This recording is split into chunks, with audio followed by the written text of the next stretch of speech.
ये दोस्तों, प्रयागराज महाकुंभ मेले के दौरान यह कहानी आपको जरूर सुननी चाहिए।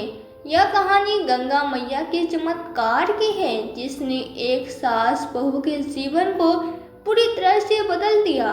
कैसे गंगा मैया ने एक स्त्री के सभी दुख दूर कर दिए।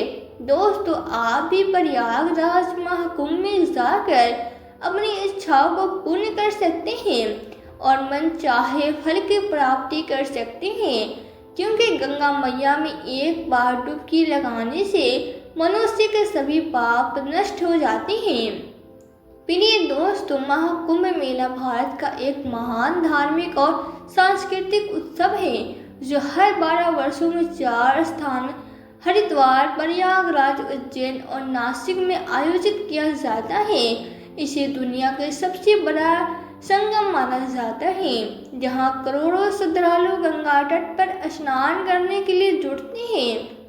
यह महाकुंभ भारतीय संस्कृति, अध्यात्म और आस्था का प्रतीक है। यहाँ साधु, संत, अघोरी, नागा बाबू और लाखों श्रद्धालु अपनी धार्मिक मान्यताओं को साकार करते हैं। सर्दी का समय था, इसी मेले में कुसुम और उसकी बहू रेखा भी पहुंची थी। रेखा की आंखों में अद्भुत चमक थी, लेकिन दिल में एक छिपा हुआ दर्द भी था।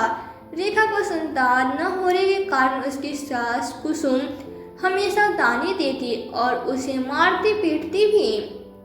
कुसुम के लिए यह मेला केवल एक धार्मिक यात्रा नहीं थी, बल्कि वो अपनी बहू से छुटकारा पाना चाहती थी, ताकि अपने पुत्र अजय की शादी किसी दूसरी स्त्री से करवा सके। रेखा ने अपनी सास के कहने पर मेले में जाने का निर्णय लिया। उसने सोचा कि शायद इस पवित्र स्थान पर उसका जीवन कुछ बदल जाए। गंगा मैया के दर्शन करते हुए रेखा की आंखों में आंसू झलक पड़े। वो सोच रही थी, क्या गंगा मैया मेरी पीड़ा को देख रही है? क्या मेरे जीवन में कभी सुख आएगा? संगम के किनारे रेखा का हृदय गंगा की तरफ बह रहा था, लेकिन उसे यह नहीं पता था कि उसके जीवन में कितना बड़ा तूफान आने वाला है।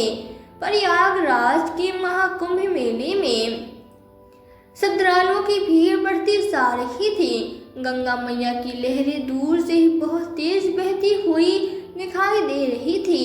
घाट पे श्रद्धालुओं की भीड़ लगी थी, लेकिन रेखा का मन अशांत था। कुसुम ने उसे संगम स्नान करने के लिए बुलाया। आज पहली बार कुसुम ने मीठी मुस्कान के साथ कहा, बहू चलो गंगा स्नान करने चलते हैं। यहाँ स्नान करने से सारे पाप धुल जाते हैं और इच्छाएं पूरी होती है। शायद गंगा मैया की कृपा से तुम्हें संतान सुख मिल जाए। रेखा जानती थी कि सास की बातों में छिपा व्यंग्य और ताने उसे अंदर तक तोड़ देते हैं, फिर भी उसने सिर झुका लिया। वो गंगा मैया की शक्ति पर विश्वास करती थी और सोचा कि शायद वो यात्रा उसकी जिंदगी बदल दे। कुसुम की आंखों में एक अजीब सी चमक थी। उसने सोचा, अब इस बहू से छुटकारा पाने का समय आ गया है। उसने रेखा को संगम के किनारे ले गई, जहां गंगा बहुत तेज बह रही थी। बहू, गंगा में स्नान करने से तुम्हें पुत्र की प्राप्ति होगी।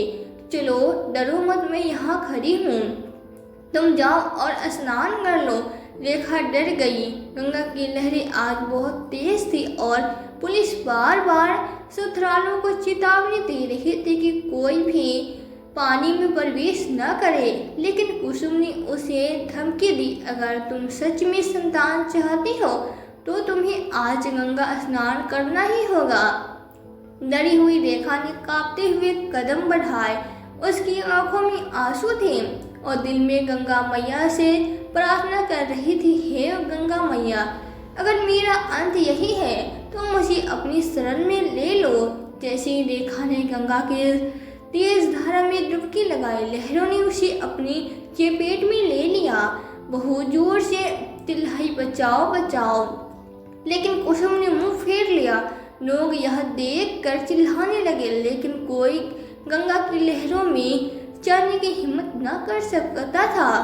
तभी एक बहादुर पुलिस वाला विनोद, जो घाट पर ड्यूटी कर रहा था। दौड़ा उसने बिना एक पल गवाए गंगा की तेज धारा में छलांग लगा दी। कुछ ही देर में उसने रेखा को सुरक्षित किनारे पर ले आया। रेखा बेहोश थी। पुलिस वालों ने प्राथमिक उपचार दिया और उसकी जान बचा ली। यह सब देखकर कुसुम के चेहरे की खुशी गायब हो गई।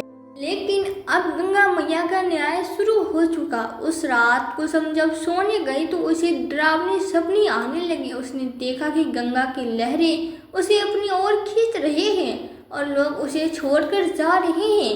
अगले दिन महाकुंभ मेले में भगदड़ मच गई। कुसुम अपनी बेटी अजय से बिछड़ गई। अब वो अकेली थी। कुसुम इधर उधर भटक रही थी। 10 दिन बीत गए। उसके पास खाने को कुछ नहीं था और वो भिखारियों जैसी दिखने लगी थी। इसी दौरान रेखा और अजय उसे खोजते हुए एक मंदिर के बाहर पहुंचे, जहाँ कुसुम को भीख मांगते हुए देखा। रेखा यह देखकर रो पड़ी। कुसुम की आंखों में आंसू थे। कांपती आवाज में बोली, बहू, मैंने तुम्हारे साथ बहुत अन्याय किया, मुझे माफ कर दो। रेखा ने उसे गले लगा लिया। गंगा मैया ने हमें फिर से एक कर दिया है। अब हमें नई शुरुआत करनी चाहिए। कुछ महीनों बाद रेखा ने एक सुंदर पुत्र को जन्म दिया। कुसुम की आंखों में खुशी के आंसू थे। उसने बहू से कहा, बहू, यह सब तुम्हारे धैर्य और गंगा मैया की कृपा का परिणाम है।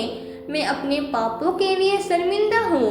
रेखा ने मुस्कुराकर कहा, गंगा मैया ने हमें सिखाया है, प्रेम और विश्वास से हर मुश्किल को पार किया जा सकता है।